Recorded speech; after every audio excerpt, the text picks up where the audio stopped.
Bonjour à tous. Nous sommes réunis aujourd'hui pour aborder un sujet clé, c'est la rénovation en bas carbone.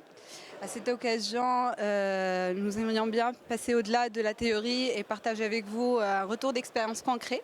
Donc moi, c'est Yasmine Alla, chargée d'affaires chez Emersus, et aujourd'hui, j'ai le plaisir d'être accompagnée par notre cher client, Monsieur Dupassage Eric, le directeur développement durable et achat au sein du groupe Acorus. Eric, bonjour. Bonjour Yasmine. Très bien, sans tarder, on va commencer. Eric va nous présenter la démarche et le positionnement d'Acorus en tant que pionnier dans la rénovation bas carbone. Et Eric, c'est à toi. Acorus, pour ceux qui ne nous connaîtraient pas, nous sommes une ETI, 300 millions de chiffre d'affaires, 1900 collaborateurs en Ile-de-France, mais aussi dans plusieurs villes de province. Nous sommes une centaine de mini-entreprises, d'une vingtaine de techniciens avec des pilotes de chantier, des chefs d'entreprise, chacune à son territoire, son corps d'état et aussi son typologie de clients. Et nous avons aussi une partie bureau d'ingénierie sur du chiffrage, mais aussi bureau d'études plus classique. Notre raison d'être, c'est d'améliorer la vie des occupants des bâtiments que nous rénovons pendant et après les travaux. Nos clients, ce sont principalement des bailleurs sociaux, mais également des copropriétés et aussi des gestionnaires de parcs immobiliers tertiaires. On réalise près de 200 000 interventions par an chez ces clients que nous connaissons bien. Notre cœur d'activité, c'est l'entretien courant et la maintenance, aussi la remise en état de logement, donc des interventions très courtes. Mais nous avons aussi une activité réhabilitation plus lourde, y compris sur la partie énergétique. Notre vision, c'est l'aco-rénovation, ACO comme Acorus, notre manière à nous de faire de la rénovation durable. C'est une approche multicritère autour de 4 piliers: carbone et énergie, ressources et circularité, santé et confort des occupants, évidemment, et puis sécurité et sérénité pendant le chantier. On a défini une quinzaine d'indicateurs et pour lesquels nous essayons de noter chacune de nos interventions, chacun de nos chantiers pour démontrer le bénéfice apporté aux clients. Alors évidemment, avec cette Aco-rénovation, nous essayons de promouvoir notre propre vision de la rénovation bas carbone. Pourquoi? Parce qu'on est convaincu que c'est un enjeu majeur, c'est des chiffres qu'on a tous en tête. La très grande majorité du parc de 2050 existe déjà et une grande partie nécessite d'être rénovée avec de la réhabilitation énergétique lourde. Et comme on le sait tous, autant le neuf est très influencé par la réglementation sur ces sujets carbone avec la RE 2020, la rénovation l'est beaucoup moins. Donc nous, de manière volontaire, on essaye, avec nos clients, de construire notre propre méthodologie, d'abord de comptage du carbone et puis de proposition de variantes bas carbone. Notre vision de la rénovation bas carbone, elle est très alignée avec celle de l'IFPEB, pour ceux qui connaissent, et notamment le hub des prescripteurs bas carbone, qui a développé une vision en plusieurs points d'un standard de rénovation bas carbone, d'abord qui consiste, le premier recours, c'est évidemment de décarboner le vecteur énergétique, de maintenir l'existant autant que possible, et puis évidemment de minimiser l'empreinte carbone des matériaux neufs qu'on va exploiter pour nos chantiers. Évidemment, si on veut que ce standard se développe, se massifie, il faut aussi que le chiffrage et les variantes soient systématiques pour des maîtrises d'ouvrage, qu'il y ait des méthodes d'ACV adaptées, simples. Nous, notre vision, c'est de faire de la méthode statique, non pas dynamique comme on peut l'avoir en RE 2020, et uniquement sur les matériaux neufs. Ouais, ils étaient en panique les gens. C'est moi. Et moi, vous m'entendez? Bof. 1, 2, 1, 2. Voilà. Essayez. Chiffrer l'empreinte carbone des matériaux neufs grâce aux fameuses fiches FDES ou au PEP pour les équipements. Mesurer le retour sur investissement, vous savez qu'il y a deux types de rénovation, la rénovation énergétique et la rénovation de qualité d'usage. Nous, on fait les deux. Mais pour ce qui est de la rénovation énergétique, une manière de mesurer ça, c'est de mesurer les émissions carbone évitées sur le cycle de vie du bâtiment grâce à la rénovation énergétique et le mettre en rapport avec les matériaux neufs nécessaires à la rénovation elle-même. Un peu comme un taux de retour sur investissement, on va calculer là un taux de retour carbone, un TRC. Et ça, je vous invite vraiment à aller voir la littérature de l'IFPEB pour ça, qui explique tout ça très bien. Et donc voilà, créer des standards de demain avec d'autres acteurs, avec l'ingénierie, avec des influenceurs comme l'IFPEB et le des prescripteurs bas carbone, c'est ce qu'on essaye de faire. Pourquoi on le fait aussi? C'est que nous, ça répond à des enjeux propres, c'est-à-dire que nous, 80-90% de notre propre empreinte carbone comme entreprise générale, ce sont les matériaux, ce sont nos achats. Donc on a un vrai enjeu à mesurer notre scope 3, les matériaux nécessaires, et donc mesurer les matériaux nécessaires dans le cadre de nos projets de rénovation. Nos clients, bailleurs sociaux par exemple, ont eux-mêmes des trajectoires de décarbonation sur leur scope 3, et nous, on contribue à ça évidemment en proposant des variantes bas carbone dans nos chiffrages. C'est un vrai enjeu de différenciation, on le constate, hein, quand on parle dans nos mémoires techniques, dans nos DPGF, dans nos bordereaux de prix unitaires sur les marchés d'entretien courant, de ces variantes bas carbone, ça nous différencie, c'est un vrai levier aussi pour gagner des marchés. On a estimé qu'à peu près 17% des appels d'offres auxquels on répond, la notation sur le carbone, la RSE, pèse au moins 20%. Donc c'est un élément fort de différenciation sur lequel on souhaite avoir évidemment un leadership en automatisant autant que possible le chiffrage carbone. C'est ce qu'on fait avec Emersus. Et on va maintenant l'illustrer avec quelques exemples. Exactement, Eric. Nous avons bien vu la démarche et les différents enjeux. Donc aujourd'hui, on se demande dans la pratique comment vous intégrez le bas carbone quand il s'agit de répondre à des appels d'offres. Deux exemples de retour d'expérience. Le premier sur un chantier sur la réhabilitation pour du tertiaire, c'est RTE, ville de Pitre. On répond à un appel d'offres et de manière volontaire, on va proposer une optimisation bas carbone sur un lot CVC, chauffage, ventilation, clim.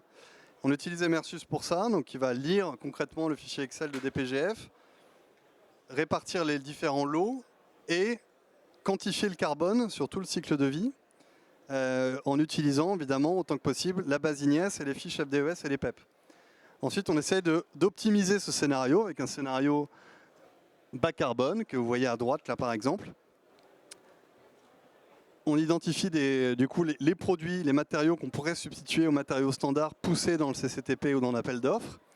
On chiffre aussi évidemment la logistique du chantier elle-même. Dans le chantier, on a évidemment des techniciens qui vont venir sur une durée avec des déplacements. On étudie, on estime en tout cas les déplacements et on affecte évidemment des facteurs d'émission à ces déplacements. Sachez toutefois que cet aspect transport, logistique, chantier pèse pour moins de 1% en moyenne de l'empreinte carbone d'un chantier. Donc ce n'est pas là que se fait l'enjeu. L'enjeu est principalement sur la partie matériaux. Un autre exemple plutôt sur des marchés d'entretien courant qui sont vraiment notre savoir-faire. Donc c'est ce qu'on appelle des marchés à bon de commande chez les bailleurs sociaux. Pendant 4 ans, vous refaites toutes les salles de bain ou vous refaites toutes les remises en état de logement entre deux locataires.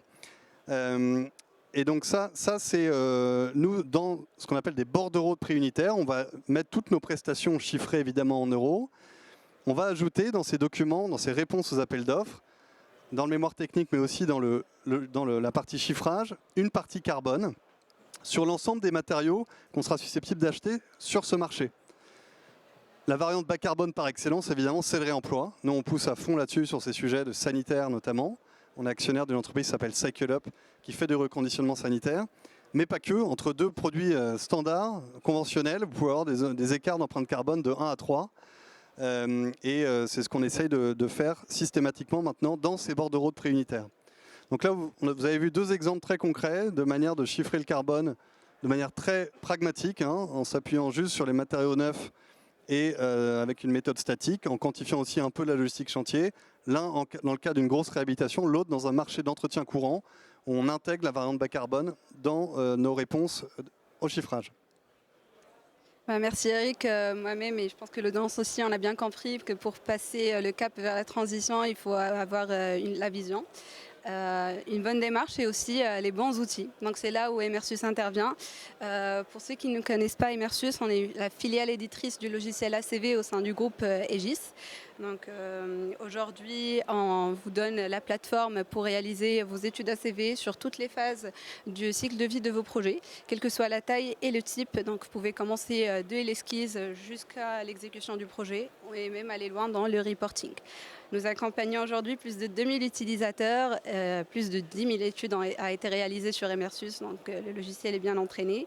Et bien sûr, tout ça sous une base réglementaire, nous avons plus de 20 000 données environnementales. Alors, pour voir l'ACV concrètement, comment ça se passe sur Emersus, je vais commencer par 2 cas d'usage et d'ailleurs faire la suite de ce que Eric a présenté. Le premier cas d'usage, c'est les projets de réhabilitation. Donc là, on va aller chiffrer les projets, chercher les postes d'émission et créer différents scénarios d'optimisation. Et tout ça, on a vu que certains projets permettent de réduire jusqu'à 37% des émissions du périmètre rénové. Ensuite, il y a le deuxième cas d'usage, c'est l'entretien courant et la maintenance. Eric a évoqué un exemple concret. Et donc, pour nous, ici, on cherche à évaluer les marchés et à donner les alternatives bas carbone à tous nos utilisateurs. Et l'ACV a bien montré que l'entretien peut représenter jusqu'à 18% de la totalité des émissions carbone d'un projet. Comment ça se passe? Donc, ça se passe de l'import jusqu'à la réalisation et l'obtention des résultats exploitables et que vous pouvez partager en interne et avec vos clients. C'est en quelques clics. Donc, le but, c'est vous faire gagner du temps, de faire un import et ensuite automatiser le process d'association des données environnementales avec vos données importées et vous donner vers la fin des résultats selon la conformité BBCA Rénovation, RE 2020 ou même E+C-. Et les résultats, c'est des graphiques et des visuels que vous pouvez exploiter et bien réaliser vos reportings par la suite. Donc voilà, il faut retenir qu'avec Emersus, on veut bien vous donner la plateforme simple, rapide et aussi bien fiable en se basant sur l'aspect réglementaire. Ensuite, on est ici aussi pour partager avec vous notre vision. Moi, j'aime bien dire une conviction. Pour nous, c'est une conviction simple, c'est qu'aujourd'hui, il faut démocratiser l'ACV en rénovation. Il faut que ça devienne une pratique systématique, d'où la thématique de notre passage aujourd'hui. Et quand on ne parle plus de contraintes réglementaires, mais on parle d'une opportunité d'innovation, que l'ACV soit accessible chez tous les acteurs, quel que soit le type ou la taille de leur projet. Bien sûr que là, chaque vision doit se traduire avec une roadmap. Qu'est-ce qu'on fait concrètement en interne pour atteindre tout ça? Donc, on passe par la contribution active, bien sûr, à la construction du référentiel rénovation. Et ça, on suit de très très près ce qui est fait par le prescripteur. Comme ça, on arrive à intégrer directement ça au sein de la plateforme Emersus. Et on donne vraiment une expérience concrète à nos utilisateurs qu'ils arrivent à essayer ça concrètement dans leur projet. Et aussi, il y a un enjeu. L'enjeu d'intégrer le bas carbone en phase très amont. Donc, pour répondre à ça, on essaye de développer un mode spécifique rénovation dans notre module concept qui sert à encourager les utilisateurs à intégrer vraiment en phase amont, en phase esquisse, le bas carbone dans leur projet, et faire différents scénarios, comparer et avoir une visibilité, une orientation. Donc voilà, c'est notre vision, notre roadmap. Et bien sûr, il faut finir par un message à passer. Et là, on veut bien passer ce message. Aujourd'hui, la rénovation bas carbone, ce n'est plus une option, c'est une nécessité. Donc on aimerait bien que tous les acteurs participent ou contribuent à la réflexion collective, qu'on arrive tous à partager ensemble les retours d'expérience. Comme ça, on peut avancer, améliorer de notre côté outils, nos fonctionnalités, notre accompagnement et l'expertise. Et aussi, tous les acteurs peuvent le faire. C'était tout pour nous.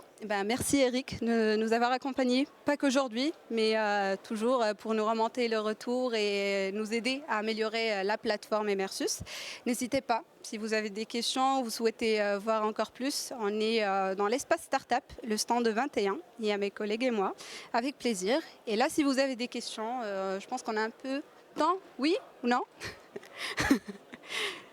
Si. Ah, 1 minute. Allez, qui veut poser la question? On peut le faire vite. Il y a une question? Très bien. Il y a une question. On va faire rapidement. Oui, bonjour, François Barthes, département du Val d'Oise, responsable de la stratégie énergétique. Je voulais savoir, est-ce que vous travaillez avec des collectivités dans l'analyse de cet outil? Est-ce qu'aujourd'hui vous avez des partenaires qui utilisent du coup Emersus? Est-ce qu'on a des partenaires Oui. qui utilisent Dans le cadre de marché public collectivité. Oui, on en a et on essaie plus de développer cette cible pour mieux améliorer l'interface précisément pour répondre aux besoins des collectivités. Donc si vous voulez, on passera vous voir et vous citer quelques-uns et vous en dire plus. D'accord, je passerai. Merci et je pense que it's time. On peut prendre encore une dernière. Super, on prend une dernière. Monsieur, vous voulez poser une question? Ok, elle va poser. Oui, c'est plutôt pour un chorus, pour voir, est-ce que vous travaillez uniquement avec des copropriétés à 100%, parce que c'est ce que vous avez cité tout à l'heure, ou est-ce qu'il y a d'autres types de marchés sur lesquels vous êtes attentif avec ces approches? 50% de notre chiffre d'affaires, c'est les bailleurs sociaux. Et c'est avec eux qu'on est le plus avancé, très clairement. 25 tertiaires, 25 copros, voilà, dans notre chiffre d'affaires. Mais c'est avec les bailleurs sociaux sont les plus exigeants et les plus matures sur ces sujets, de très loin. Voilà. Et ils nous demandent beaucoup de choses dans les appels d'offres. Merci. Je pense qu'on est bon. Merci Eric. Merci. Merci tout le monde. N'hésitez pas. On se reverra après.